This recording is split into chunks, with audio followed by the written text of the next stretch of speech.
Hey, what's going on, guys? Have you guys been getting stuck calculating molar mass on things like homework and exams? Well, today I'm going to show you the fastest way to calculate molar mass step by step, so you can make it simple, easy, and you can get all the questions you need to get right on the test. And that way you'll stop losing easy points. We'll just do two simple problems, and that'll be it. First things first, you're going to need to get a periodic table out in front of you. This is where you'll find all of the molar masses, which will be used to calculate the overall molar mass of the compound. So for this first one, we have H₂O. Pretty simple, means 2 hydrogen atoms and then 1 oxygen atom.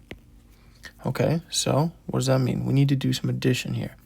Hydrogen's molar mass is equal to pretty much just 1 gram per mole. Oxygen's molar mass is equal to 16 grams per mole. And we can double check that on this periodic table. Yep, 16, and then we've got 1. Perfect, right here and here. Okay, and then from here, all we got to do is say, okay, we've got 2 of these, so we need to multiply by 2, and we get 2, and we've got 1 of these, so we'll have 16, and we'll get 18 grams per mole, and that will be the molar mass of H₂O. Now let's just do example 2 super quick. So now we have aluminum and chloride. So Al is equal to, let's find it on the periodic table. We will have aluminum right here. So that'll be 27 pretty much. So aluminum will be 27 grams per mole. And then chloride will be right here. And that'll be 35.5. So chloride will be 35.5 grams per mole.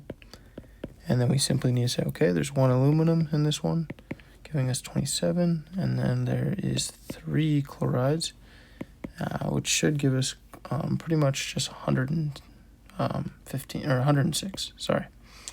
And that will give us a total molar mass of 133. So pretty simple, not too bad. And those are just 2 simple problems, very small compounds. I hope you guys do good on your tests, and let me know if you liked the video. Go ahead and subscribe if you enjoyed it. Bye, guys.